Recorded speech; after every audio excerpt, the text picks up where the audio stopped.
जय हिंद दोस्तों, स्वागत है आपका आपके अपने एप्लीकेशन में। कैसे हैं आप सभी, बताइए कैसे हैं।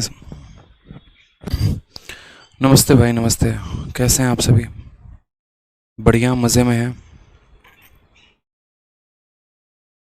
Good afternoon. चलिए, सभी बच्चे लाइव हैं। ऑडियो वीडियो बच्चों आपको क्लियर आ रही है?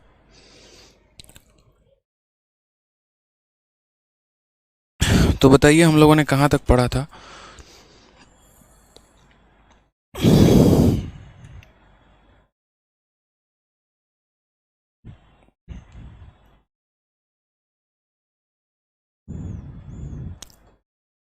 क्वेश्चन नंबर 32 तक हम लोगों ने कर लिया था। फिर उसके बाद जो है यहाँ पर हमें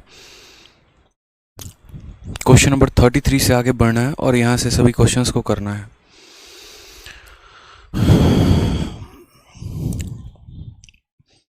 चलिए, बहुत अच्छी बात है। मज़े में है, मज़े में रहना भी चाहिए इंसान को। ठीक है, तो 32 तक हम लोगों ने सभी क्वेश्चंस को कर लिए थे और मैंने कहा था कि अब इसके बाद के आगे क्वेश्चंस को हम करने वाले हैं। ठीक, जी हाँ, बिल्कुल। देखिए, जितने बच्चे मेंस की तैयारी कर रहे हैं तो उनके लिए मैंने कल एक वीडियो यूट्यूब पर डाला है। कंपाउंड इंटरेस्ट की बड़ी खतरनाक वीडियो, एकदम जहर सवाल डाले हैं। ठीक है, और उनके जहर अप्रोच मैंने बताए हैं, तो उस वीडियो को जाकर यूट्यूब पर ज़रूर देख लीजिएगा। Compound interest for CGL mains by Aditya Ranjan type करेंगे तो आपको वो वीडियो मिल जाएगी। और उस वीडियो में मैंने जितने कंसेप्ट बताए ना, इस कंसेप्ट को जाकर आप ज़रूर देखिएगा, आपका दिमाग थोड़ा सा खुलेगा। ठीक है, आपको लगेगा कि हाँ यार, एक थोड़ा हाई लेवल की चीज़ें अगर हमें सीखनी हो, या हाई लेवल के क्वेश्चंस ऐसे होते हैं और उनका ये सॉल्यूशंस होता है, ये तरीका होता है। ठीक है, तो जाकर उसको ज़रूर देखिएगा, आपके लिए काफ़ी ज़्यादा फ़ायदेमंद होगा। आ जाइए, यहाँ पर बात करते हैं क्वेश्चन नंबर 33 से लेकर 35 तक के सभी सवालों को लेकर। ठीक है, यहाँ पर तो क्वेश्चन नंबर 33 से लेकर 35 तक में हमें पहले डायरेक्शन पढ़ना होगा कि डायरेक्शन में हमें दिया क्या है, फिर उसके बाद हम सवालों को बनाएंगे। तो दिए गए डायरेक्शन में कहा गया, the given pie chart shows the number of tourist for the year 2015 travelling from India and to India. ठीक है, मतलब इंडिया से जो बाहर जा रहे हैं और एक जो इंडिया में आ रहे हैं। तो जो इंडिया में आ रहे हैं टू इंडिया, वो यहाँ पर इतना है। इंडिया में आने वाले यूएसए में 26% के लोग हैं, यूरोप से 30% लोग आ रहे हैं, अफ्रीका से 10% आ रहे हैं, ऑस्ट्रेलिया से 34% आ रहे हैं। ठीक है, और यहाँ इंडिया से जो बाहर की यात्रा कर रहे हैं उसमें अमेरिका जाने वाले जो लोग हैं, मतलब जो भारत से अमेरिका की तरफ जा रहे हैं, वो 42% लोग हैं। अफ्रीका में जा रहे हैं सिर्फ 7, जैसे मानो 100 लोग जो हैं वो हमारे देश को छोड़ के निकलते हैं, तो उसमें से 42% लोग, यानी 42 लोग यूएसए चले जाते हैं, 7 अफ्रीका में चले जाते हैं, 20 ऑस्ट्रेलिया में चले जाते हैं और 31 यूरोप के अन्य देशों में जाकर शिफ्ट हो जाते हैं। तो ये उनका डेटा दिया गया और इनके आधार पर क्वेश्चन क्या पूछा गया है, ज़रा हम वो देखते हैं।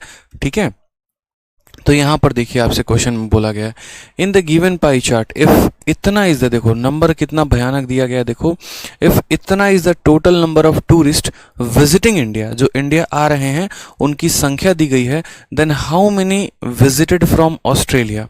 सवाल में यहाँ पर यह बोला गया है कि ऑस्ट्रेलिया से विजिट करने वाले कितने लोग हैं। दिए गए पाई चार्ट में यदि इतना भारत आने वाले पर्यटकों की कुल संख्या है, तो ऑस्ट्रेलिया से कितने पर्यटक आए हैं, तो ऑस्ट्रेलिया से कितने पर्यटक आए हैं। और हिंदी में भी पढ़ लीजिए, दिया गया पाई चार्ट वर्ष 2015 में भारत से और भारत की यात्रा करने वाले लोगों की बोला गया। भारत से का मतलब फ्रॉम इंडिया और भारत की यात्रा का मतलब टू इंडिया। ठीक है, तो यहाँ पर हमें जो है, यहाँ इस डीआई से कोई मतलब नहीं है इस पर्टिकुलर क्वेश्चन के लिए, क्योंकि इसमें यहाँ पर ये कहा गया है कि यदि यहाँ पर इतना जो है वो टोटल नंबर ऑफ टूरिस्ट है जो इंडिया में आ रहे हैं, तो यहाँ पर ऑस्ट्रेलिया से कितने लोग आए हैं। तो आप इस वाले पाई चार्ट को देखिए, इसमें भारत में आ रहे अलग अलग देशों की संख्या को बताया गया है कि यूएसए से इतने लोग हैं, इससे इतने लोग हैं, इससे इतने लोग हैं। यानी कहने का मतलब क्या है कि इस सवाल के लिए इस वाले पाई चार्ट की आवश्यकता ही नहीं है, तो हम लोग इसको हटा ही देते हैं जब इसकी आवश्यकता ही नहीं है तो। ठीक है, तो हमने यहाँ पर कहा कि बेटा देखो, तुम्हारी ज़रूरत नहीं है, किस सवाल के लिए, इस सवाल के लिए, क्योंकि इसमें यहाँ पर ये बोला गया है कि देखो भारत में ऑस्ट्रेलिया से कितने लोग आए हैं, तो हमारे देश से बाहर कितने लोग जा रहे हैं उससे इनको क्या फ़र्क पड़ता है, कोई फ़र्क नहीं पड़ता है। अब सवाल में देखेंगे यहाँ तो बोलेंगे यहाँ पर कि 16,000, देखो यहाँ पर 1657 850। ये उन लोगों की संख्या है जो आपके देश में आ रहे हैं, यानी ये कुल मिलाकर कितने परसेंट का मान है, तो 100% का मान है। और हमें यहाँ पर उन लोगों का मान बताना है, ठीक है, हमें यहाँ पर उन लोगों का मान बताना है जो ऑस्ट्रेलिया से आए हैं, और ऑस्ट्रेलिया से आने वाले कुल लोग कितने हैं, तो 34% लोग हैं। यानी यहाँ पर हम बोलेंगे कि इसका हमको कितना परसेंट निकालना है, तो 34% निकालना है, बात खत्म। ठीक है, तो हमारा यहाँ पर क्या हो जाएगा, 34%, माफ करिएगा, इसका कितना परसेंट निकालना है, 34%। 100% का मान दिया है, 34% का मान निकालना है, हमारा आंसर आ जाएगा। अब दिए गए सवाल में यदि आप इसको देखेंगे और मल्टीप्लाई करने चले गए ना, तो आपका जीवन का नाश हो जाएगा। कैसे सिलेक्शन लेने गए थे, सिलेक्शन देकर आ जाएंगे, बस ये समझ लीजिए। क्यों? क्योंकि मल्टीप्लाई करने के लिए ये नहीं था, आप इसमें एक कंसेप्ट लगाते, और वो कंसेप्ट लगाते डिजिटल सम का, जो हम आपको बहुत बार बताते हैं। डिजिटल सम का मतलब क्या होता है कि लेफ्ट साइड में जैसे इनके जो डिजिट का सम आएगा वो हमारे यहाँ पर ऑप्शन के डिजिट के सम के बराबर होगा। एक बार ऑप्शन के सभी डिजिट को जोड़िए, आपको भी पता है 9 बनता है, तो 9 को डिजिटल सम में काउंट नहीं करते हैं। फिर 6 और 3 इसको काउंट मत करिए, ठीक है। 9 को जोड़िएगा तो भी उतना ही आएगा, नहीं जोड़िएगा तो भी उतना ही आएगा। 6 6 12 12 5 17, 17 को आपस में जोड़ेंगे तो 7 और 1 8 बना देगा। 9 को काउंट नहीं करना है, ठीक है। उसके बाद 8 और 5 13, 13 और 3 16, 16 और 2 18, 18 को आपस में जोड़ेंगे तो 8 और 1 9 बनाता है। 5 और 4 9 बने काट दीजिए, 7 और 2 9 बने काट दीजिए, कितना आ रहा है, 6 आ रहा है। अब यहाँ पर देखेंगे तो 5 3 8 और 1 9 खत्म। 7 और 10, 10 का मतलब कितना होता है, 1 होता है। तो हमारे पास 4 ऑप्शन है, चारों ऑप्शन के डिजिट के सम अलग अलग आ चुके हैं। अब यहाँ पर जो हमारा क्वेश्चन है ना, इसके डिजिटल सम को यहाँ पर मैं लिख भी दे रहा हूँ, बाई डिजिटल सम, ताकि यहाँ पर कोई ये ना कहे ये कैसा गुना कर दिया सर जी यहाँ पे, बाद में नोट्स को देखते हुए। तो डिजिटल सम के माध्यम से यहाँ पर इसके डिजिट का सम लगाओ। 9 बनेगा तो काट देना, नहीं बनेगा तो छोड़ देना। 1 जमा 6 कितना, 7, 7 और 5 12, 12 और 7 19, 19 और 8 27, 27 और 5 32, 32 को आपस में जोड़ेंगे तो 5 हो जाएगा। 4 और 3 7 हो जाएगा। 7 को आप 5 के साथ गुना करेंगे तो आपका आ जाएगा 35, और वापस से 5 और 3 जोड़ेंगे तो 8 आ जाएगा। क्वेश्चन के अनुसार आपका डिजिट का सम 8 है। कौन सा ऐसा ऑप्शन है जिसका डिजिट का सम 8 है? ऑप्शन नंबर ए है। तो ऑप्शन नंबर ए को आप जो है वो करेक्ट आंसर देंगे। दाऊद जो है वो गलत आंसर दे रहे हैं। सी फॉर कह भी दो प्यार है, गलत आंसर है दाऊद जी। ए फॉर आ जाओ कभी हवेली पे इज द करेक्ट आंसर हो जाएगा। सिंपल डिजिटल सम लगाना था, चारों ऑप्शन के डिजिटल सम अलग अलग आ गए थे, तो इसका भी डिजिटल सम लगाकर आंसर दे देना था। क्लियर हो गया? यहाँ पर कभी भी बड़ा बड़ा गुना करने के लिए नहीं होता है। सीपीयू में जानकर बहुत बड़े बड़े मल्टीप्लिकेशंस दिए जाते हैं, लेकिन आप इसको गुना ना करें तो बेहतर है, ठीक है। क्यों अपने जीवन की बर्बादी करनी। आ जाइए यहाँ पे, अब अगला सवाल देखते हैं। अगला सवाल यहाँ पर क्या है? Next question, in the given pie chart from which country tourist have come to India more than Indians going to that country. ठीक है, और क्या इसका डेटा हमें दिया गया है? नंबर के बारे में तो कोई जिक्र भी नहीं है। सवाल में यहाँ बोला गया है, दिए गए पाई चार्ट में उस देश में जाने वाले भारतीयों से अधिक पर्यटक किस देश से भारत में आए पर्यटक हैं। यानी यहाँ पर तो पहले हमें बताना पड़ेगा, कुछ तो टोटल नंबर के बारे में इनको जानकारी देनी चाहिए। क्या शीट में यहाँ टोटल नंबर के बारे में कोई भी जानकारी है? ये बताइए। एक बार हम लोग शीट देखते हैं। क्वेश्चन कौन सा है? 34 है।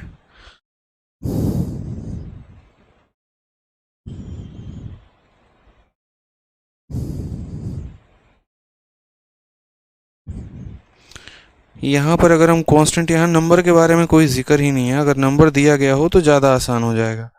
क्वेश्चन नंबर 34 में देखिए बोला गया, in the given pie chart from which country tourist have come to India. ठीक है, tourist have come to India more than Indians going to that country. कहने का मतलब यहाँ पर क्या है कि कौन सा ऐसा इसमें देश है, ये आपके 4 ऑप्शन हैं, इसमें कौन सा ऐसा देश है जहाँ से टूरिस्ट जो है इंडिया में ज़्यादा आए हैं रादर देन, मतलब कहने का मतलब ये है कि जैसे मान लीजिए कि इसमें कौन सा ऐसा देश है, जैसे हमारे देश से कुछ लोग किसी और शहर में जा भी रहे हैं, और हमारे देश से किसी सुनिए, हमारे देश से कुछ लोग जो हैं अलग अलग देश में जा रहे हैं, जैसे हमारे देश से कुछ अमेरिका में जा रहे हैं, अफ्रीका में जा रहे हैं, ऑस्ट्रेलिया में जा रहे हैं, यूरोप में जा रहे हैं, और हमारे देश में अलग अलग देशों से लोग आ भी रहे हैं। तो ऊपर वाले सवाल में ये पूछा गया है, ठीक है, कि from which country tourist have come to India, मतलब यहाँ पर कौन सा ऐसा कंट्री है जिससे हमारे देश में लोग ज़्यादा आए हैं और हमारे देश के लोग वहाँ कम गए हैं।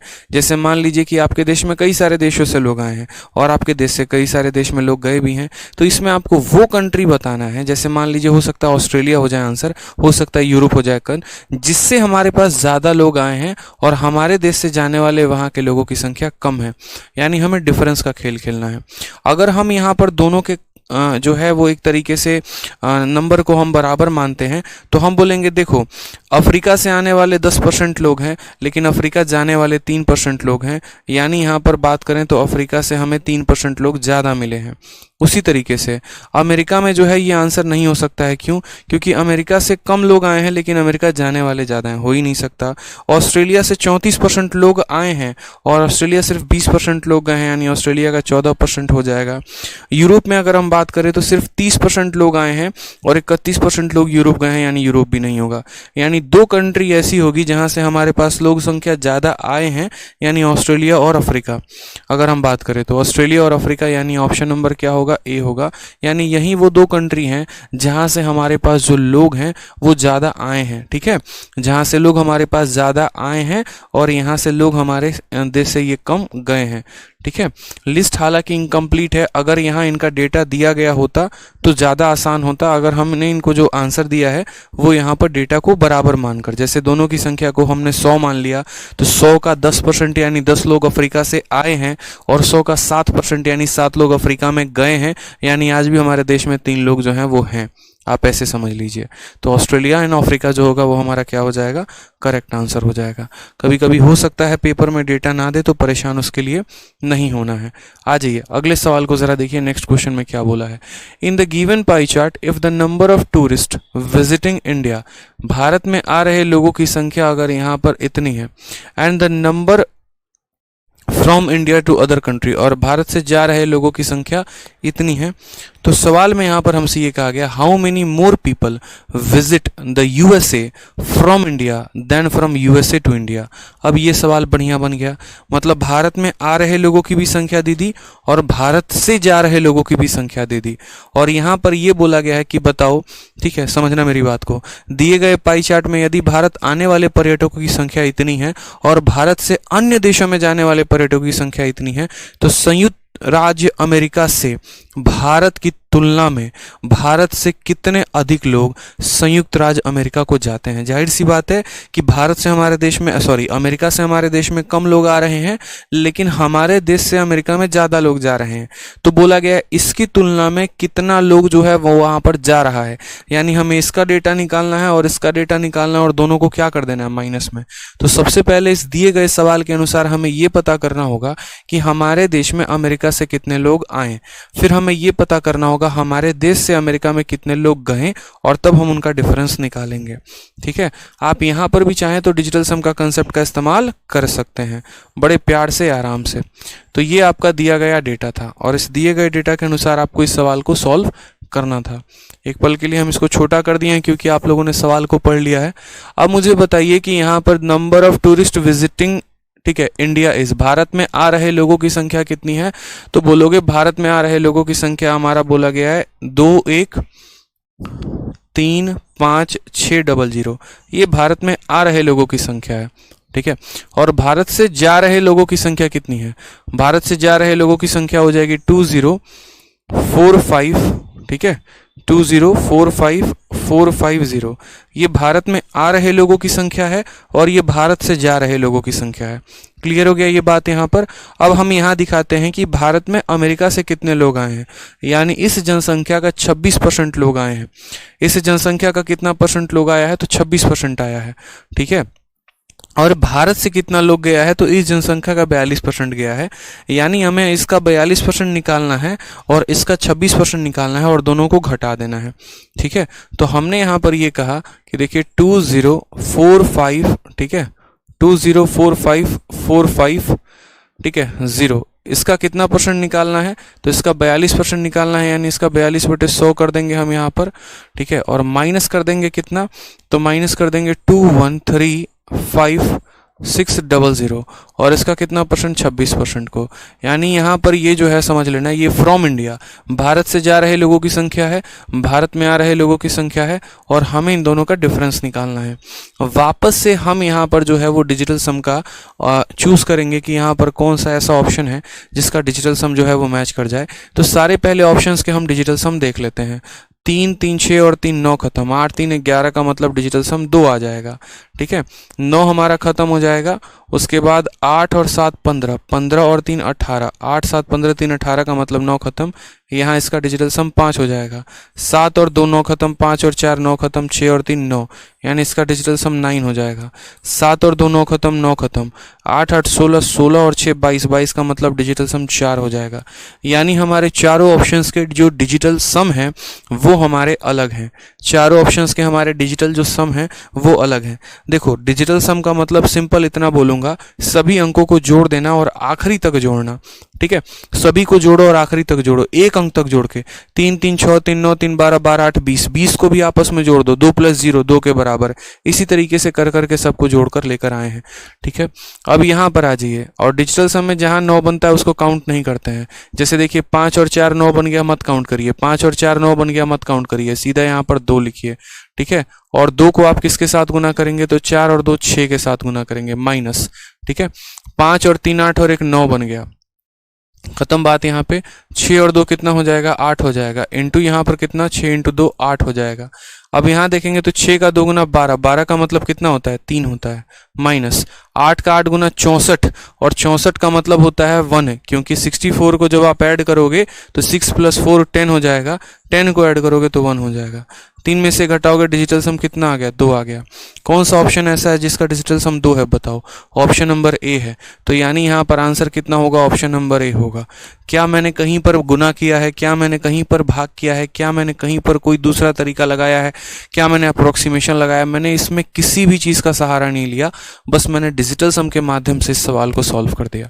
और जी हाँ, आप सही देख रहे हैं, ये प्रीवियस ईयर का क्वेश्चन है, ऐसा नहीं है यहाँ पर कि मेरे घर के बनाए सवाल है।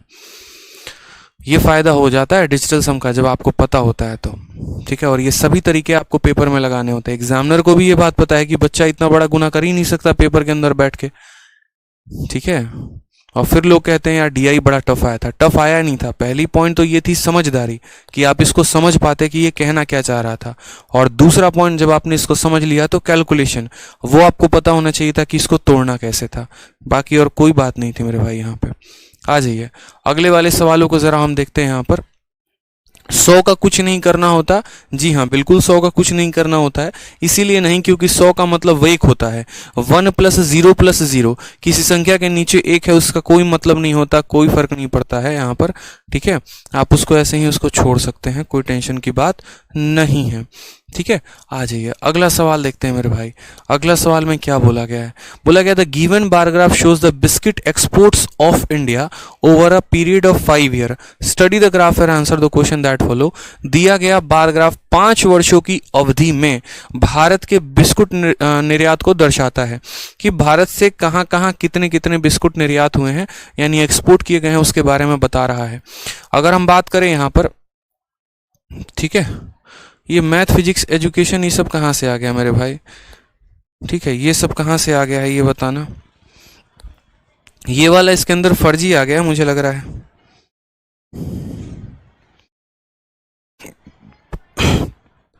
मैं देख रहा हूँ ये वाला जो है ना इसके अंदर फर्जी आ गया है। बिस्किट के निर्यात में मैथ फिजिक्स कहाँ से आ गया।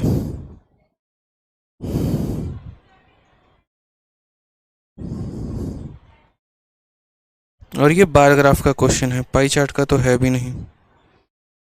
इस क्वेश्चन को है ना 36 नंबर क्वेश्चन को, ये फर्जी सवाल है। 35 के बाद ये 36 क्यों, क्योंकि ये बार ग्राफ का क्वेश्चन है, और बार ग्राफ में मैंने ये क्वेश्चन करवा दिया है, तो आप वहां देख लेना, ये फर्जी सवाल हो जाएगा। समझे यहाँ पर? क्यों? क्योंकि इसके अंदर पाई चार्ट दे दिया गया है, फर्जी है, इसको हटाओ। CHSL का है, बार ग्राफ का क्वेश्चन है, इसकी तो जरूरत भी नहीं है SDI की। बाकी ये आप कर लेंगे क्योंकि बार हो गया और टैबुलर हो गया, ये हमने आपको दोनों करवा दिया है। नेक्स्ट क्वेश्चन यहाँ पर देखिए, नेक्स्ट क्वेश्चन हमसे क्या कहा गया है, 37 से लेकर 38 तक के इंस्ट्रक्शन दिए गए हैं। कहा गया study the following pie chart and table to answer the question, मतलब आप इसको पढ़िए और इसका आंसर दीजिए। और सवाल में देखिए तो बोला क्या गया है, सवाल में कहा गया है total number of student admitted in a university in various field. ठीक है, यहाँ पर कहा गया है कि एक विश्वविद्यालय में विभिन्न क्षेत्रों में प्रवेश लेने वाले छात्रों की कुल संख्या कितनी है, 5000 है। एक बहुत बड़ी यूनिवर्सिटी है, उसके अंदर कितने बच्चे एडमिशन ले रहे हैं, 5000 बच्चे। उस 5000 में से यहाँ पर 15% बच्चा कंप्यूटर साइंस को चूज करता है, IT में जाने वाले 14% बच्चे हैं, ECE में जाने वाले 16% हैं, EEE में 18% हैं, होटल मैनेजमेंट को चूज करने वाले 25% हैं और इको को चूज करने वाले 12% हैं। ये हमारा दिया गया है कि टोटल का इतना इतना इतना परसेंट बच्चा जो है वो यहाँ पर मौजूद है। उसके अलावा अगर हम बात करें तो सेम तरीके से यहाँ पर फिर कहा गया है कि फलाने फलाने फलाने फील्ड में इतने परसेंट जो है वो क्या है, बच्चे मौजूद हैं। यानी कल वाला जो क्वेश्चन मैंने आपको करवाया था कि एक हमारा जो होता है वो बाप होता है, दूसरा हमारा बेटा होता है।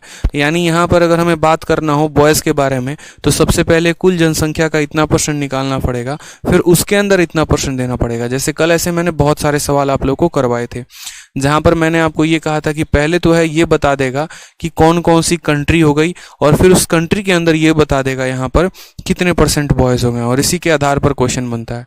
कल कम से कम मैंने 2 से 3 DI जो है वो पर्टिकुलरली इसी टाइप पर करवाए हैं। ठीक है, और आप अगर गौर से देखिए तो ये आपके CGL मेंस का क्वेश्चन है।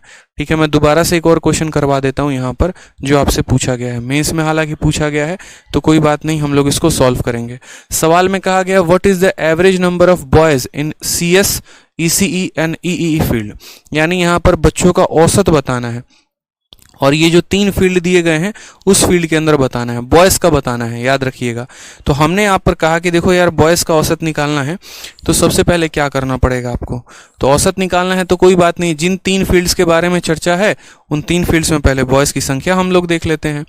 ठीक है, जिन भी 3 फील्ड के बारे में चर्चा है उनकी संख्या हम लोग देख लेते हैं। तो CS में कितने बच्चे होंगे, तो सबसे पहले यहाँ पर CS में अगर हम बॉयज़ की संख्या की बात करें तो यहाँ पर जो है यानी हमें क्या निकालना है पता है, हमें जो पता करना है वो कंप्यूटर साइंस में कितने बच्चे हैं, फिर उसके बाद यहाँ पर ECE में कितने बच्चे हैं और फिर यहाँ पर जो है EEE में कितने बॉयज़ हैं, ये तीनों को जोड़कर और बाद में क्या कर देना है, डिवाइड बाई 3 कर देना है, तो ये हमारा हो जाएगा। ठीक है, ये बाद में क्या कर देना है, डिवाइड बाई 3 कर देना है, ये हमारा आंसर आ जाएगा। अब बात करते हैं कंप्यूटर साइंस में कितने बच्चे हैं, यानी CS में कितने बच्चे हैं, कैसे पता चलेगा। तो देखो यहाँ पर कुल जनसंख्या के बारे में ऑलरेडी यहाँ पहले बता दिया गया था कि कुल जनसंख्या कितनी है, 5000 है। तो कंप्यूटर साइंस वाले बच्चे कितने होंगे, तो देखो कंप्यूटर साइंस वाले ऐसे निकालना कि कुल जनसंख्या हमारी 5000 है। ठीक है, उस 5000 का कितना परसेंट कंप्यूटर साइंस में है, 15% है। तो ये हमारा पहले उन लोगों का संख्या आ जाएगा। देखो पप्पा के पास पहले पहुंचो, टोटल जनसंख्या का 15% निकालो। ठीक है, तो ये वो लोगों का संख्या दे देगा जो कंप्यूटर साइंस पढ़ते हैं और फिर कंप्यूटर साइंस पढ़ रहे बच्चों में से कितने बच्चे ऐसे हैं जो बॉयज़ हैं, तो 44%, यानी इंटू 44 बटे क्या हो जाएगा, 100 हो जाएगा। तो पहले हमने वही बात कहा कि 5000 का 15% निकाला यानी 5000 इंटू 15 बटे 100 और फिर जो ये डेटा आ गया उसका 44% निकाला यानी इंटू 44 बटे 100 यहाँ पर। ठीक है, तो हमने यही बात कहा कंप्यूटर साइंस में पढ़ रहे बच्चों की संख्या 5000 इंटू 15 बटे 100 इंटू 44 बटे 100। इसी तरीके से अगर हम बात करते हैं यहाँ पर ECE को लेकर, तो ECE में कितना आ जाएगा, तो बोलेंगे सर टोटल जनसंख्या हमारी 5000 है, उसमें से यहाँ पर जो है 16% बच्चे जो है वो ECE पढ़ते हैं, तो 5000 इंटू 16 बटे 100 और फिर उस ECE में 72% बच्चे बॉयज़ हैं यानी इंटू 72 बटे 100। फिर उसके बाद यहाँ पर EEE जो है वो बोला गया है, तो EE में टोटल 5000 बच्चे होंगे, उसके बाद उसमें से 18% बच्चे यानी इंटू 18 बटे 100 और इंटू यहाँ कितना हो जाएगा मेरे भाई, यहाँ पर तो ई में 68% है, यानी इंटू 68/100। अब असल में आपको क्या करना है सर, आपको इन तीनों को जोड़ देना है। आपको क्या करना है, इन तीनों को जोड़ देना है। जब आप इन तीनों को जोड़ने जाओगे तो आपके पास कॉमन डेटा क्या मिलेगा, देखो तीनों को जोड़ना है तो कॉमन डेटा 5000। देखो यहाँ पर अगर आप गौर से फरमाओगे तो 5000 5000 5000, तो जो कॉमन आ गया वो 5000 आ गया। ठीक है, उसके बाद इसके नीचे भी यहाँ 100 को 2 बार गुना, 100 को 2 बार गुना, 100 को 2 बार गुना, तो यहाँ पर इसके नीचे 100 को 2 बार गुना यानी 4 जीरो आ जाएगा। कॉमन ले लो, यहाँ पर 15 इंटू 44 बच जाएगा, लिख दो यहाँ 15 इंटू 44। ठीक है, यहाँ कितना बच जाएगा 1672, तो 16 इंटू 72 लिख दो यहाँ पर। और यहाँ कितना बच जाएगा 1868 बच जाएगा, तो 1868 लिख दो यहाँ पर। ठीक है, यहाँ पर ये हमारा टोटल डेटा हो गया और उसको किससे भाग कर देना था, 3 से। तो ये सारे स्टेप हमें यहाँ नहीं करने पड़ते, बिना इनको लिखे भी हम काम कर सकते थे। ठीक है, समझ में आ रहा है बात यहाँ पे कि CS हो गया, इसी हो गया, ये हो गया, हम डायरेक्ट कॉमन निकाल लेते, क्योंकि यार देखो 5000 बट्टे में इतना जो है वो हर किसी के पास आना है। तो कंप्यूटर साइंस की पूरी जनसंख्या जो है जितनी भी होती है उसमें से इतना कॉमन निकाल दिया, इतना कॉमन सब में से निकाल देते, बस मेरे भाई बात खत्म। ठीक है, 5000 कहाँ से आया, अरे मुन्ना तुम पढ़े नहीं, डेटा यहाँ पर साफ तौर पे लिखा गया था। देखो यहाँ number of student admitted in a university in various field is 5000। यहाँ लिखा गया है कि 5000 बच्चे जो हैं वो एडमिट किए गए हैं, 5000 बच्चे। एक काम करो ना, आपको इतना नहीं करना ना तो आप और आसानी में कर लो। लो बेकार में हम आपको इतना बता रहे हैं, हम आपको डायरेक्ट ही बता देते हैं। लो आपको अगर डेटा ही निकालना है तो देखो निकालो, लो कंप्यूटर साइंस का डेटा निकालो। कंप्यूटर साइंस अब देखो बिना कलम उठाए करोगे। कुल बच्चों की जनसंख्या 5000 है, याद रखना कुल जनसंख्या कितनी हजार है, 5000 है। ठीक है, मैं डायरेक्ट निकलवा देता हूँ। 5000 का 15% कंप्यूटर साइंस में है, 5000 का 15% कितना होगा, 5000 का 10% 500 होगा, तो 15% 750 होगा। यहाँ पर कंप्यूटर साइंस में कितने बच्चे हैं, 750 बच्चे हैं।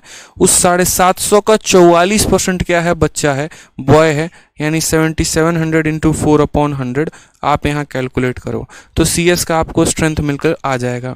0 से आपका 0 खत्म, 5 से काटोगे 2 बार में, 5 से काटोगे 15 बार में, 2 से काटोगे मेरे भाई 22 बार में, गुना कर लो। 15 का 2 गुना 30 का 0 हाथ में 3, 15 इंटू 2 30, यानी 330 बच्चे। ठीक है, किस में, कंप्यूटर साइंस में एनरोल होने वाले कितने बच्चे हैं, 330 बच्चे। फिर उसके बाद यहाँ पर जो बात करते हैं हम ECE को लेकर बात करते हैं।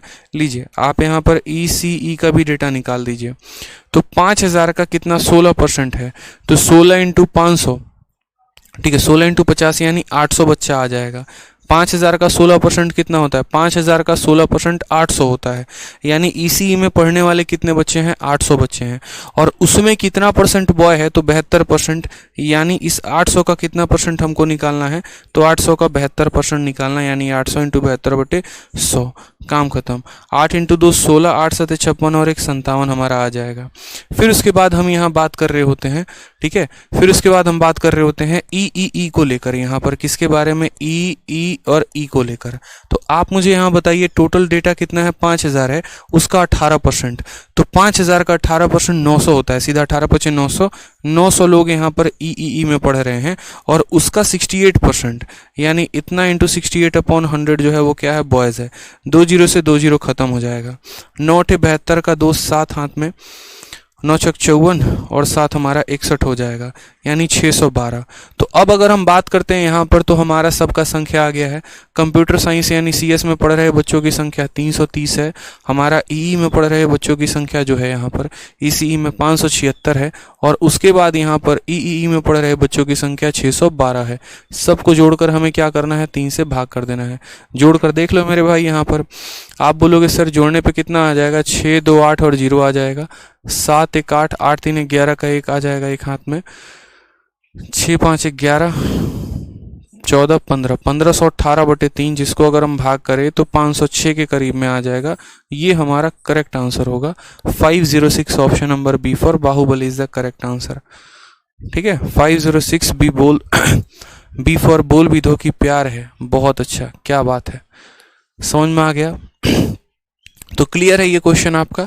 तो ऐसे क्वेश्चन एक आधा कैलकुलेटिव आते हैं। प्री और मेंस के DI में बस इतना ही फर्क होता है कि प्री में सिर्फ आपसे एक डेटा निकलवाया जाता, अगर ये डीआई आपके प्री में आता ना तो सिर्फ आपसे ये क्वेश्चन बोला जाता कि सीएस में पढ़ रहे बॉयज की संख्या बता दो, तो आप पता है क्या करते, टोटल जनसंख्या का 15% निकालते और उसका 44% निकालते। यानी प्री में पूछा जाता तो मात्र यहाँ ये पूछ लिया जाता कंप्यूटर साइंस यानी सीएस में पढ़ रहे बच्चों की संख्या क्या है। लेकिन मेंस में क्या होता है कि आपको एक नहीं कम से कम 2-3 डेटा दे दिया जाता है और 2-3 का मान पूछ लिया जाता है। समझ में आ गया मेरे भाई यहाँ पर? तो ये थोड़ा सा ध्यान रखेंगे आप यहाँ पर। क्लियर है? प्री और मेंस में बस इतने का फर्क होता है और कोई नहीं, बाकी स्टेप हो गए या तरीके हो गए वो सारे के सारे सेम होते हैं। अब अगर आप इस क्वेश्चन को देखिए, सेम तरीके से बोला गया, what is the difference between number of girls in IT and number of girls in ECE. यहाँ डिफरेंस पूछा गया कि आईटी में गर्ल्स में पढ़ रही संख्या और ईसीई में गर्ल्स पढ़ रही संख्याओं का अंतर कितना है। हमने कहा यार देखो इतना हलवा सवाल, और पर्सनली मैं आपको बताऊं इस सवाल से मुझे याद आ गया, हमारे गुरुकुल में यहाँ पर जो है वो एक है, मतलब हमारे डाउट टीचर हैं करके, संदीप करके हैं, और संदीप जो है उनका पेपर जो था वो इसी को पेपर था। देखो 2019 से मैं भी हूँ selected as a excise inspector हूँ, और 2019 के सीजीएल के पेपर से हमारे संदीप सर भी हैं, वो टैक्स असिस्टेंट सेलेक्टेड है। मेरा पेपर 16 तारीख को था, 16/11/2020 को, और संदीप का पेपर जो था वो 18/11/2020 को करके था। ये 18 तारीख का जो मेंस का पेपर हुआ था ना, ये इतना हलवा पेपर था कि सीजीएल के इतिहास में अगर सबसे आसान पेपर पूछा गया था ना, मतलब एमटीएस से भी आसान, तो 18 नवंबर 2020 का पेपर पूछा गया था। जो सारा बवाल हुआ था, जो हमारा रिजल्ट नहीं आ रहा था, वो इसी के चलते। क्योंकि इस पेपर में सारे के सारे बच्चे जो हैं ऑलमोस्ट यहाँ पर 200 में 200 लेकर आए थे। बहुत आसान पेपर पूछा गया था मेंस के मैटर में, सबके ऑलमोस्ट 200 में 200। मतलब अगर हम बात करते हैं कि 100 लोगों ने अगर पेपर दिया था ना, तो 100 लोगों में जो है लगभग कम से कम 30 से 40% बच्चों का जो है वो 200 में 200 स्कोर आया था। कई लोग ऐसे थे जिन्होंने घंटे भर में पेपर खत्म करके वो बैठ गए थे। ठीक है, 1 घंटे में खत्म कर दिया, किसी ने 1.5 घंटे में खत्म कर दिया, इतना आसान में इनका पेपर आया था। इस वजह से उन बच्चों ने जाकर कोर्ट में केस कर दिया था कि हमारी क्या गलती है, क्योंकि देखो उनका पेपर जो था वो बहुत आसान हो गया, हम लोगों का पेपर जो था वो बहुत टफ हो गया। उनके में जो एवरेज अगर किसी भी बच्चे से पूछो ना तो 180 स्कोर आया था। और 15 तारीख और 16 तारीख, देखो मेंस का पेपर 3 शिफ्ट में हुआ था, 15 तारीख, 16 तारीख, 18 तारीख। तो 15 और 16 वालों का पेपर टफ था, जिसमें मेरा पेपर भी टफ था, 15 वालों का भी टफ था, और 18 वालों का बहुत आसान था। तो 15 तारीख में जो एवरेज स्कोर गया था ना वो 120 गया था, 16 तारीख में एवरेज स्कोर 120 गया था, लेकिन 18 तारीख में एवरेज स्कोर 180 गया था। अब एसएससी ने देखते हुए इसी के कारण नॉर्मलाइजेशन किया, इनके स्कोर काफ़ी ज़्यादा बढ़ गए यहाँ पर, और इनका स्कोर ज़्यादा नहीं बढ़ा, इनमें भी बढ़ा उनका जिनका ज़्यादा स्कोर था।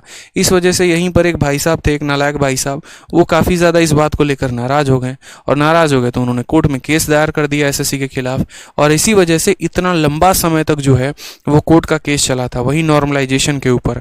ठीक है, और फिर उसके बाद उसके ऊपर जब कोर्ट केस चला, तो जब फाइनली वो कोर्ट केस हार गए, तो हम लोगों का एसएससी ने जो है वो रिजल्ट पब्लिश किया था। अब यहाँ पर जब ये शिफ्ट आ गया, तो पहले तो मैंने आपको एक कोर्ट केस भी बता दिया कि ये कोर्ट केस का मामला क्या था। फिर अब हम आते हैं संदीप के एग्जाम्पल को लेकर कि हम संदीप का एग्जाम्पल क्यों दे रहे थे। संदीप ने प्री का पेपर अच्छा दिया था, नो डाउट, बाकी सभी चीज़ें अच्छी थी। संदीप के 200 में 200 नहीं आए थे। संदीप के 200 में 200 इसीलिए नहीं आए थे क्योंकि पर्टिकुलर इसी सवाल में, ये गर्ल्स वाले क्वेश्चन में संदीप ने गलती कर दिया था। जब वो पेपर देकर आया तो उसके बाद कहा कि भाई जी कसुत्ता आसान सवाल था, लेकिन मैंने है ना यहाँ पर गर्ल्स का डिफरेंस पूछा था, शायद मैंने बॉयज़ का निकाल दिया था और मेरे से यो गलती हो गई। और उस गलती के चक्कर में क्या हुआ यहाँ पर कि संदीप को हमेशा ऐसा लग रहा था, जब वहाँ पर जैसे अलग अलग चैनल्स के वो जब एनालिसिस देख रहे थे, तो उनको ऐसा लग रहा था कि मेरा सिलेक्शन अगर होगा तो 2 नंबर से, और मेरा सिलेक्शन अगर छूटेगा तो भी 2 नंबर से। तो उनको इस सवाल के लिए काफी ज्यादा अफसोस था। क्यों ऐसा अफसोस था? देखो, अगर संदीप का ये सवाल सही होता तो देखो जिनके भी 200 में 200 आए थे ना इस पर्टिकुलर शिफ्ट में, उनको मार्क्स को बढ़ाकर 248 कर दिया गया था, लेकिन जिनके 197.5 आए थे ना उनके मार्क्स को बढ़ाकर मात्र 210 किया गया था। तो अगर इस लड़के के एक सवाल और सही होते ना तो इसको देखो कितना ज्यादा नंबर का फायदा होता। यहाँ पर इसको सिर्फ 12.5 नंबर का फायदा हुआ है, लेकिन यहाँ पर वहीं 48 नंबर का फायदा हो जाता। तो सिर्फ एक सवाल के चलते इसको उतना नंबर का फायदा नहीं मिला, और फायदा नहीं मिला तो ये लड़का एकदम बॉर्डर पर आ गया। टोटल फाइनल स्कोर 700 में इसका स्कोर 625 के करीब में बन रहा था जनरल कैटेगरी से, 625 या 624 के करीब में। तो इसको हमेशा इस बात का होता था कि अगर मेरा सीजीएल में सिलेक्शन होगा तो इतना तो पता है कि टैक्स असिस्टेंट ही मिलेगा इतने मार्क्स में, अगर मेरा सिलेक्शन होगा तो मात्र 1 या 2 नंबर से, और अगर मेरा सिलेक्शन छूटेगा भी तो मात्र 1 या 2 नंबर से। ठीक है, और एक सवाल ने इसकी ऐसी मतलब पूरे टाइम पर जब तक रिजल्ट नहीं आया था, पूरे 1.5 साल तक उसके दिमाग में ये तलवार लटकी पड़ी थी, मेरा सिलेक्शन होगा भी कि नहीं होगा। कई रात उसके सपने में आते थे कि यार मेरा नहीं हुआ, मैं 2 नंबर से रह गया, और कई रात ऐसे आते थे मेरा हो गया। फाइनली जिस दिन हम सब का रिजल्ट आया तो यकीन मानिए उस लड़के का सिलेक्शन मात्र 2 नंबर से हुआ। अगर उसका 2 नंबर में थोड़ा भी कम होता या 2 नंबर से अगर एक भी क्वेश्चन कम होता तो उस लड़के का सिलेक्शन नहीं होता, संदीप का। तो एक सवाल ने उसका सिलेक्शन कराया है। और मेरा कहानी 2018 में क्या था कि एक सवाल ने मुझे रिजेक्ट किया था, 1.4 मार्क्स से जो है मेरा सिलेक्शन रह गया था। तो ये फर्क होता है। ठीक है, तो ये जो होता है ना, मेंस में सवाल आते हैं, अभी आपको बहुत आसान दिखेगा, लेकिन इसके पीछे की सोचो एक एस्पिरेंट के लिए स्टोरी क्या थी। एक एस्पिरेंट के लिए तो ये सवाल ऐसा था जो उसको सिलेक्शन से दूर लेके चला गया। इसीलिए कहते हैं, मैं हमेशा एक बात बोलता हूं कि सिलेक्शन दिलाते दिलाते सिलेक्शन हटा देगा ये सवाल, इस बात को ध्यान रखो। पता चले 2 नंबर आते आते 2.5 नंबर चले गए। क्योंकि मैं बहुत सारे एस्पिरेंट्स के केसेस देखता हूं, बहुत सारी स्टोरीज में देख रहा होता हूं, बहुतों की सफलताएं और बहुतों की असफलताएं मैंने देखी हैं, मैंने सब कुछ देखा है। कोई एक सवाल कैसे किसी का पूरा लाइफ बदल सकता है, कोई एक सवाल कैसे किसी का जो है यहाँ पर उसको सिलेक्टेड बना भी सकता है, रिजेक्टेड भी बना सकता है। उस एक सवाल का पावर कितना होता है, बहुत फर्क होता है मेरे भाई यहाँ पे। इसलिए जब भी आप पेपर देने जाएं थोड़ा दिमाग खुला रखें और सही तरीके से अटेम्प्ट करें। इसलिए तो मैं हमेशा कहता हूं सबसे बड़ा पाप तो ये है कि वो चीज आपको आती थी और आप तब भी गलत करके आ गए, इससे बड़ा तो पाप ही नहीं था। इसीलिए क्योंकि आए दिन कई रात आपके नींद में वही चीज आते रहेगी, अरे यार आया था छोड़ दिया, अरे यार आया था सिर्फ वो एक सवाल, वो एक सवाल, वो एक सवाल। जो नहीं आता था उसके लिए तो दुख ही नहीं होगा, लेकिन जो आता था और जिसमें सिली मिस्टेक कर दी है और उसके वजह से यदि आपका सिलेक्शन रह जाता है ना, तो फिर तो बड़ा पछताओगे आप, ये बात समझ लो। ठीक है, तो जल्दीबाजी में भाई साहब ने गलती कर दी। हालांकि सवाल में दम नहीं है, ये बात हमें ही पता है, दम नहीं है। मैं एक एग्जांपल दे रहा हूं, इस डेट को, इस शिफ्ट को, इस क्वेश्चन को यहां देखते हुए मुझे वो केस स्टोरी याद आ गया। ठीक है, जाके संदीप पढ़ने में बहुत अच्छे हैं, 197.5 वो 200 में लेकर आए थे, लेकिन जल्दीबाजी के चक्कर में यहाँ पर एक लंका लग गई थी उनकी। ठीक है, आ जाइए यहाँ पर देखिए। तो सवाल में कहा गया, आप जाइएगा लिस्ट निकालिएगा सीजीएल 2019 का, उसमें जाकर संदीप काली रामना नाम का एक नाम सर्च करेंगे, आपको मिलेगा वो टैक्स असिस्टेंट, हमारे साथ ही हैं, गुरुकुल में ही रहते हैं वो भी।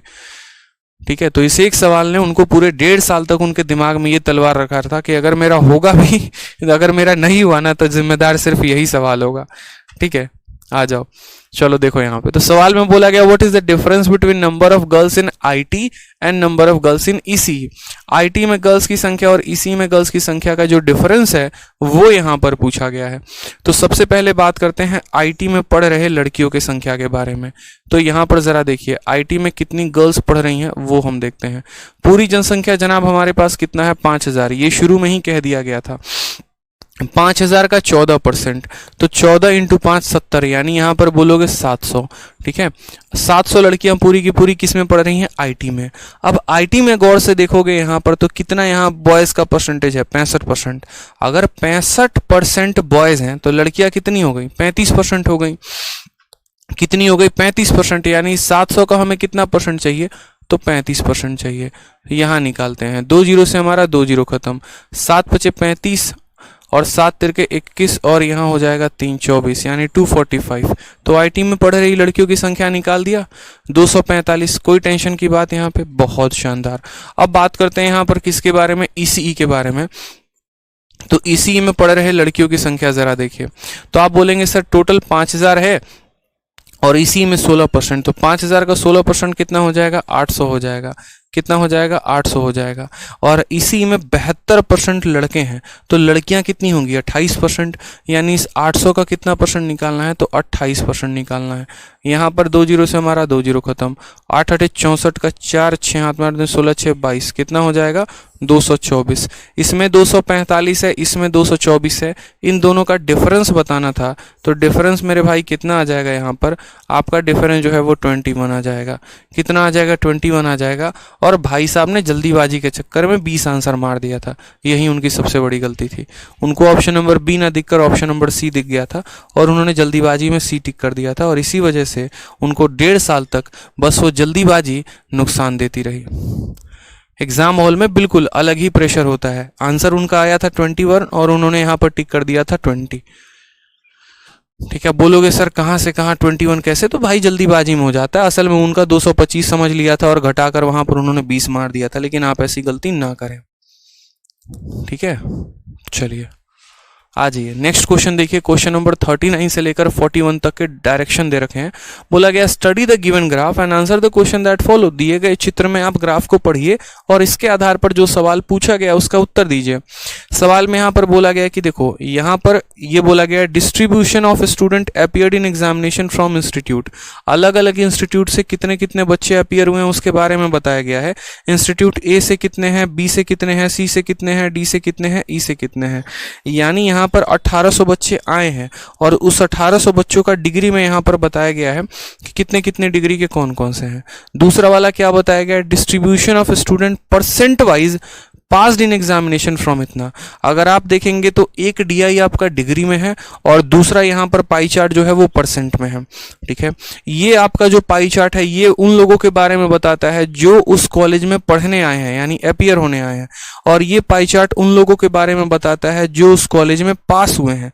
जैसा कि मैंने हमेशा कहा ये पप्पा है तो ये बेटा है, इसी से ये इसका जन्म हुआ है। ठीक है, पहले तो ये पता करोगे ना कितने बच्चे उस संस्थान में आए हैं, तभी तो बताओगे उसका कितना % बच्चा पास है। इसका स्ट्रेंथ 1800 है और इसका यहाँ 1200 है, यानी 1800 बच्चे अगर पढ़ने आते हैं तो 1200 पास होते हैं, 600 फेल हो जाते हैं। इस आधार पे क्वेश्चन हमसे पूछा क्या गया सबसे पहले देखते हैं, और ये आपका इस बार का मेंस का क्वेश्चन है। गौर से देखिए क्या लिखा है, सीजीएल मेंस 3 फरवरी 2022। हमने कहा बना लेते हैं, कोई टेंशन की बात नहीं है। मेंस का सवाल है, बनाएंगे। सवाल में बोला गया the number of students who pass from institute C, ठीक है, exceed the number of student who appeared from institute E is X. तो एक्स की वैल्यू कहां से कहां तक लाई करेगी, यानी हमें किसका डेटा निकालना है, जरा गौर से देखिए। तो हमें यहां पर निकालना है पास फ्रॉम सी, ठीक है, जो सी से पास हुए, और अपीयर फ्रॉम किस में, तो ई। बस आपको इतना ही देखना होता है। बच्चे देखकर पता नहीं अलग ही मन में भौकाल बना लेते हैं कि इतना डरावना सवाल है, ऐसा कुछ नहीं। आपको सी वाले का डेटा निकालना है कि सी से कितने पास हुए और ई से कितने अपीयर हुए, और इन दोनों का डिफरेंस ही हमारा एक्स है। बस यहाँ पर इन दोनों का डिफरेंस निकाल दो, वो आंसर आ जाएगा। ठीक है, आप यहाँ पर इसका डेटा निकाल दो और आप यहाँ पर इसका डेटा निकाल दो और उसके बाद इनका डिफरेंस बता दो, वहीं आपका आंसर होगा। शीट में अगर आप देखेंगे तो पूरा डेटा दिया गया है। तो सबसे पहले यहाँ पर हम बात करते हैं किसमें, तो पास फ्रॉम सी, यानी हमें जो है पास लेना है डेटा, और कहाँ से लेना है, तो सी से कितने बच्चे पास हुए। ठीक है, यहाँ पर देखिए टोटल पास होने वालों की जनसंख्या 1200 है और सी में उसका 18% पास हो रहा है, यानी 1200 का 18% कितना हो रहा है बच्चे, तो बोलोगे सर 1200 का 18%। 1200 का कितना परसेंट, तो 1200 का 18%। यहाँ पे खत्म करो, 2 जीरो से 2 जीरो, 18 दूना 36 का 6, 3 हाथ में 18 कम 18 1, इतना आपका आ जाएगा 216। यानी सी से पास होने वाले बच्चों की संख्या कितनी है, तो 216 है।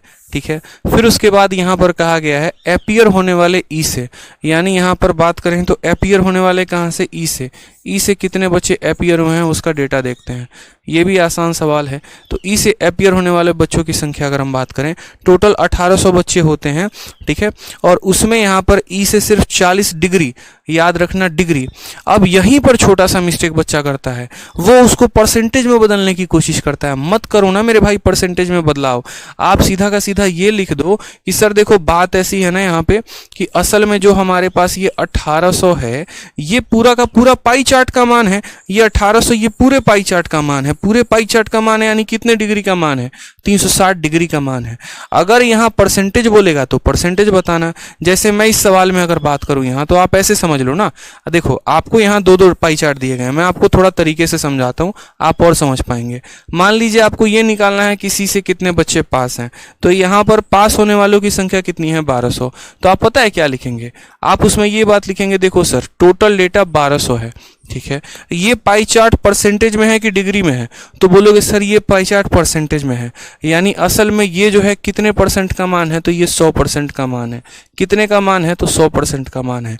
हमें किसका निकालना है, सी का, और सी का मान कितना 18%, तो हम यहाँ पर इसको 18% से गुना करते हैं। हम असल में बैकग्राउंड में ये काम कर रहे होते हैं, ठीक है। परसेंट से परसेंट खत्म हो जाता है, 2 जीरो से 2 जीरो खत्म हो जाता है, ठीक है, और तब हमारा यहाँ पर 216 आता है, ठीक। उसी तरीके से अगर हम इस वाले पाई चार्ट की बात करें, टोटल डेटा इनके पास कितना है, 1800 है, तो हम यहाँ बोलते हैं टोटल डेटा कितना है, 1800 है। अब ये जो टोटल डेटा है मेरे भाई, ये इस कंप्लीट पाई चार्ट का मान है, यानी पूरा यहाँ पर डिग्री का मान है, यानी ये 360 डिग्री का मान है। ये परसेंट में था तो 100% का मान है, और डिग्री में था तो 360 डिग्री का मान है, यानी ये 18 जो है यहाँ पर ये कितने डिग्री का मान है, 360 डिग्री का मान है। हमें किसका निकालना है, ई का मान, यानी 40 डिग्री का मान निकालना है। किसका मान निकालना है, ई का मान, यानी कितने का मान निकालना है, 40 डिग्री का यहाँ मान निकालना है। बस मेरे भाई बात खत्म यहाँ पे, ठीक है। 360 का असल में ये पूरा का पूरा 5 गुना है, आप करके देख लेना, कोई टेंशन की बात नहीं। 36 पचे 1800 होता है, और 40 का 5 गुना कितना आ जाएगा, तो बोलोगे सर 200 आ जाएगा। तो यहाँ कितने लोग हैं, 216, और यहाँ कितने लोग हैं, 200। इन दोनों का अंतर ही तो x है, यानी x का मान 216 में से 200 घटा दो तो 16 आ जाएगा। और वो 16 किस किस के बीच में आता है, तो 14 और 18 के बीच में 16 आता है, यानी option number B for Baahubali जो है वो करेक्ट आंसर आएगा। तो ये एक छोटा सा पॉइंट यहाँ पर समझना था कि अगर हमें परसेंटेज में दिया गया है तो हम परसेंटेज में कैलकुलेट करेंगे, डिग्री में दिया है तो डिग्री में करेंगे। ये जो था 100% का मान था, 18% का निकालना था, और ये जो था 360 डिग्री का मान था, 40 डिग्री का मान निकालना था। क्लियर है, बताइए। चलिए आ जाइए यहाँ पर नेक्स्ट क्वेश्चन देखते हैं। नेक्स्ट क्वेश्चन हमसे क्या बोला गया है, द नंबर ऑफ स्टूडेंट, ठीक है, यहाँ पर पढ़ते हैं एक बार कितने सवाल है वो देख ले। 44 ही क्वेश्चन है, अच्छा है। The number of student who appear from institute B, ठीक है, याद से देखिए, यहाँ गौर से देखिए, who appear from institute B, B से अपीयर होने वालों की संख्या is what percentage more than total number of student who pass from institute A and C, ठीक है। यानी यहां पर हमसे ये बात बोला गया है कि देखो इंस्टीट्यूट बी से अपीयर हो रहे छात्रों की संख्या यहां पर कितना है, is what percentage more then, कितना परसेंट ज्यादा है, ठीक है, किन से, तो जो इंस्टीट्यूट और सी से पास करते हैं। और मैंने आपको कहा है कि जब भी ऐसा सवाल आ जाए जहां पर आपको ये पता करना हो कौन किससे कितना परसेंट ज्यादा है, कौन किससे कितना परसेंट कम है, या कौन किसका कितना परसेंट है, तो उस हालात में आप उनका रेशियो ले लेंगे, ठीक है। तो यहाँ पर इस सवाल में अगर बात करें appear from institute B, institute B से अपीयर हो रहे छात्रों की संख्या, तो आपने कहा ठीक है सर, देखते हैं यहाँ पर, यहीं खाली जगह है, यहीं पर थोड़ा बना ले, ठीक है। तो अपीयर हो रहे बी से, यहाँ पर अपीयर की अगर हम बात करें तो बी से कितने लोग अपीयर हुए हैं, जरा उस पर फोकस करते हैं, ठीक है। हु अपीयर फ्रॉम बी, तो टोटल बी में कितने लोग हैं, 1800 लोग हैं, और उसमें यहाँ पर जो है आप बोलोगे सर देखो बात ऐसी है, बी से अपीयर होने वालों की संख्या, तो जो ये 1800 है ना, ये हमारा 360 डिग्री का मान है, और बी से कितना डिग्री हमको निकालना है, तो 112 डिग्री निकालना है, यानी बी कितना डिग्री लेकर बैठा है, तो 112 डिग्री। जैसा कि मैंने आपको बताया 36 इसको कितनी बार में काट रहा है, तो 36 यहाँ पर इसको 5 बार में काट रहा है। कितनी बार है मेरे भाई काट रहा है, 5 बार में, तो 5, 112 का 5 गुना 560 हो जाएगा, यानी बी से यहाँ पर अपीयर होने वाले बच्चों की संख्या कितनी है, 560 है। फिर यहाँ बोला गया total number of student to pass from A and C, A और सी से पास होने वालों की संख्या, तो यहाँ ए और सी का थोड़ा हम पास देख लेते हैं, तो हम यहाँ बोलेंगे कुल छात्र जो पास हुए हैं उनकी संख्या कितनी है, तो 1200 है। ये 1200 कितने परसेंट के बारे में बता रहा है, तो 100% के बारे में बता रहा है। हमें यहाँ पर ए और सी दोनों को लेना है, 22 और 18 कितना परसेंट हो गया, 40%, तो हम यहाँ पर कितने परसेंट का मान बता देंगे, 40% का मान। यहाँ पर 00 से 00 खत्म, ये हमारा हो जाएगा 480, ये हमारा हो जाएगा 480। तो सवाल में यहाँ पर कहा गया है number of student who appear from B is what percentage more than total number of इतना, यानी ये जो 560 है ये 480 से कितना परसेंट ज्यादा है, ये जो 560 है ये 480 से कितना परसेंट ज्यादा है, तो आप यहाँ पर बोलोगे सर परसेंटेज मोर बराबर कितना परसेंट ज़्यादा है? तो आप बताओ, ये यहाँ से 80 ज़्यादा है, कितना ज़्यादा है? 80 ज़्यादा है, और कितने के ऊपर?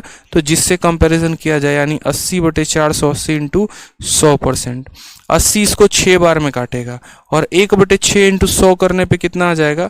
16 सही 2/3%, क्योंकि 1/6 का मान 16 सही 2/3 होता है। ऑप्शन नंबर A4 आ भी जाओ, इज द करेक्ट आंसर आ जाएगा। क्लियर हो गया मेरे भाई? यहाँ पर बड़े आसान तरीके से आपने b का मान निकाल दिया, आपने a+c का मान निकाल दिया, और फिर उसके बाद ये बता दिया कि ये वाली संख्या इससे कितना परसेंट जो है वो ज़्यादा है। बहुत शानदार बच्चों, बहुत शानदार। तो ये सारे आपके मेंस के सवाल हैं, देखते चलिए। ठीक है, मेंस के सवाल हैं ये। नेक्स्ट क्वेश्चन नंबर 41 को देखिए, इसी तरीके से बोला गया है, if the ratio of number of boys to that of girls who pass from institute A is 5:6, यानी इंस्टीट्यूट ए में यहाँ पर जो पास हुए हैं, जो पास हुए हैं उनमें यदि लड़के और लड़कियों का अनुपात दे रखा है, और कहा है कि 40% of the student who pass from D are boys, और ड्यू में जितने लोग पास होते हैं उसका 40% बॉय है, then the ratio of number of boys who pass from institute A to that of who pass from institute D is. बहुत शानदार क्वेश्चन यहाँ बोला गया है।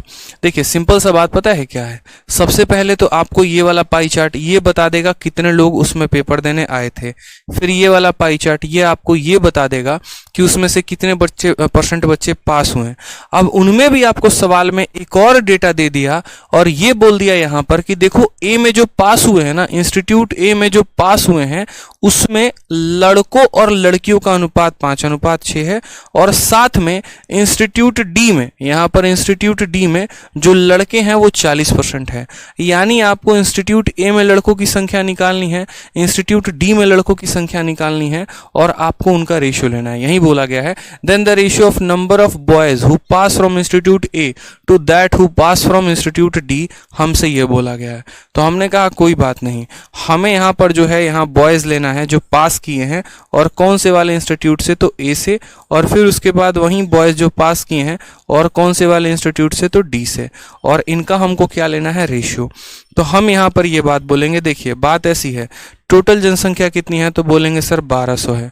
ठीक है, 1200 में पहले कितने लोग ए में पास होते हैं? तो 1200 का 22% लोग पास कर जाता है, ऐसे लिख दो यहाँ पर। ठीक है, 1200 का कितना परसेंट पास कर जाता है? तो 22%। तो यहाँ ऐसे मिलेगा 1200 का 22% जो है, यानी 22/100 आप ऐसे कर दो, पास हो गया। ठीक, अब ये हमारे पास कुल मिलाकर पास लोगों की संख्या आ जाएगी। ये उन लोगों की संख्या होगी जिन लोगों ने पेपर को पास किया है, उसमें लड़के भी हैं और लड़कियां भी हैं, और वो किस अनुपात में है? तो 5 और 6 के अनुपात में है। यानी असल में ये जो डेटा है ना, ये 5 + 6 यानी 11 का मान है। अगर मुझे बॉयज़ का निकालना है तो मुझे 5 से गुना करना पड़ेगा, यानी मैं कहूँ टोटल जनसंख्या को 5/11 से गुना करना पड़ेगा, क्योंकि टोटल जनसंख्या 11 का मान है जिसमें लड़के सिर्फ 5 यूनिट हैं, यानी ये टोटल अगर 11 का मान है तो 5 का मान बताना पड़ेगा। इससे हमें किसकी संख्या पता चल जाएगी? बॉयज़ की संख्या। फिर उसके बाद यहाँ पर बात करते हैं इंस्टीट्यूट डी में। तो यहाँ देखिए इसमें भी पास होने वाले छात्रों की संख्या 1200 है। साथ में यहाँ पर अगर हम बात करें डी को लेकर तो 20% है। तो यहाँ 1200 का कितना परसेंट बच्चा पास किया है? तो 20% बच्चा पास कर गया है। और उस पास वाले छात्रों में बॉयज़ की संख्या कितनी है? 40% है। बॉयज़ की संख्या कितनी है? 40% है। तो बोलेंगे इंटू 40/100, यानी यहाँ पर ये उन लोगों की संख्या आ गई जो इंस्टीट्यूट ए से लड़के जितने पास हुए हैं उनकी संख्या है, और ये उनकी संख्या है जो इंस्टीट्यूट डी से जितने लड़के पास हैं। टोटल का इतना परसेंट, फिर उसका 5/11, टोटल का इतना परसेंट, फिर इतना। अब आराम से आप इसका खेल खेलते जाओ, काटने कूटने का और कोई बात नहीं है। 1200 से आप यहाँ 1200 को काट दो, 100 से आप यहाँ 100 को काट दो, 11 से आप इसके 22 को 2 बार में काट दो। ठीक है, यहाँ इसके 1 0 से 1 0 को खत्म, 1 0 से इसके 1 0 को खत्म। आपका यहाँ का 2 यहाँ के 2 को काटेगा, यहाँ बच गया 5 और यहाँ बच गया 4। ये आपका करेक्ट आंसर आ जाएगा। बस यही फ़ायदा होता है। बहुत लोग क्या करते हैं, अलग अलग डेटा जो है वो यहाँ पर निकाल कर और फिर जो है अलग अलग डेटा निकाल कर तब रेशियो लेते हैं। मैं शुरू से कहता हूँ रेशियो निकालना हो या परसेंटेज निकालना हो, आप एक ही साथ पूरे डेटा को लेके चलना ताकि आपका काम आसान हो जाए। ठीक है। अब आ जाता है पाई चार्ट का लास्ट वाला डीआई, क्वेश्चन नंबर 42 से लेकर 44 तक, ये आपका लास्ट डीआई है। सेम तरीके से यहाँ पर सेम क्वेश्चन बोला गया है, study the given pie chart and answer the questions that follow. यहाँ बोला गया है distribution degree wise of student appear in examination. Same पीछे वाले क्वेश्चन का फोटोकॉपी है, जिसमें यहाँ पर एक जो डिस्ट्रीब्यूशन है वो डिग्री में बताया गया है और दूसरा डिस्ट्रीब्यूशन परसेंटेज में बताया गया है। वहां पर भी पास वालों की संख्या, वहां टोटल की संख्या दी गई थी, यहाँ भी टोटल की संख्या दी गई है, और पीछे वाले क्वेश्चन में पास की संख्या दी गई थी, यहाँ भी पास की संख्या दी है, और उसी आधार में क्वेश्चन पूछा गया है। यानी दोनों के दोनों जो डीआई थे वो सेम थे।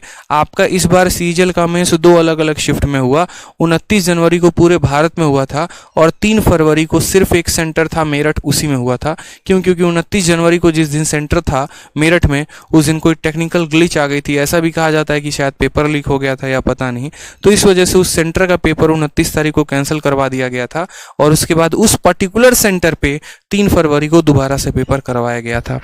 ठीक है, तो इसीलिए यहाँ पर हम बोलेंगे, तो ये जो है एकदम 3 फरवरी का डिट्टो कॉपी पेस्ट कहाँ है आपके पास, तो डिट्टो कॉपी पेस्ट आपका 29 जनवरी वाला पेपर है। ठीक है, तो ये सवाल मुझे लगता है कि आप लोग करेंगे ना तो ज़्यादा कॉन्फिडेंस आप लोगों को आएगा। समझ में आ रहा है बात यहाँ पे।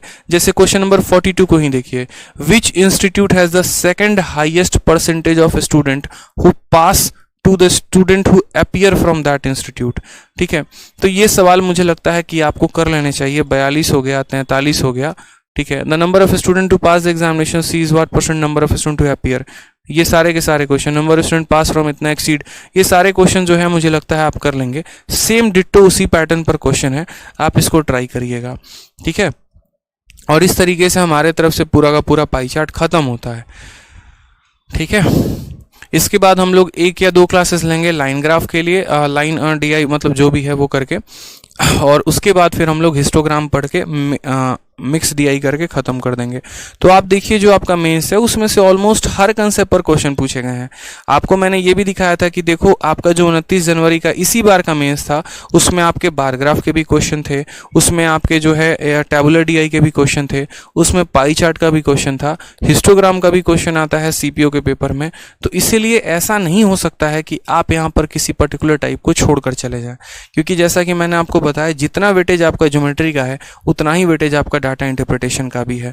ठीक है, तो इसीलिए दोनों को बराबर महत्व देकर पढ़िए। ऐसा मत करिए कि लोग ज्योमेट्री के लिए बवाल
तो इतना जो है मेरे तरफ से काफ़ी है, आप मन लगाकर पढ़िए। मैं यही कह रहा था कि आप जो है जितना मैं आपको डीआई में कंटेंट दे रहा हूँ, आप मेरी शीट को एक तरफ रख दीजिएगा, और आपका दोस्त यार रूममेट कहीं पर किसी से पढ़ रहा हो तो आप बोलिएगा कि एक बार वो अपने डाटा इंटरप्रिटेशन की शीट को एक तरफ रखे, वो जिस भी टीचर से पढ़ रहा है। फिर आप दोनों शीटों को बड़े प्यार से कंपेयर करिएगा।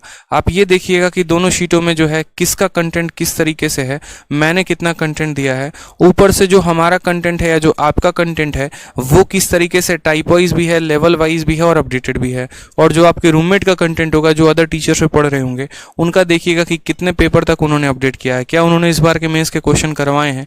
इस तरीके से आपको खुद ही पता चल जाएगा कि जो चीज़ आप पढ़ रहे हैं वो काफ़ी ज़्यादा अपडेटेड भी है, काफ़ी ज़्यादा रेलिवेंट भी है। ठीक है, और एकदम टाइप वाइज और कैटेगरी वाइज बनी हुई है। इसी वजह से मैं आपको बोलूँगा ये बात। ठीक है, बस मन लगा कर पढ़िए, कंटेंट हम आपको दे रहे हैं, बस आप उसमें जान लगा दीजिए। ठीक है, लोग उस पैसे को मार्केटिंग में खर्च करते हैं, मैं उस पैसे को कंटेंट में खर्च करता हूँ ताकि बस बच्चों का बेनिफिट हो सके। ठीक है, तो बस आप भी मन लगा कर पढ़िए, बढ़िया से मन लगा कर, एकदम दिलो जान से कंटेंट हम दे रहे हैं ज़बरदस्त वाला, आपको बढ़िया से पढ़ना है, ठीक है। बहुत आगे बढ़िए लाइफ में, खुश रहिए आप लोग, ऑल द बेस्ट, मिलते हैं अगले सेशन में। धन्यवाद।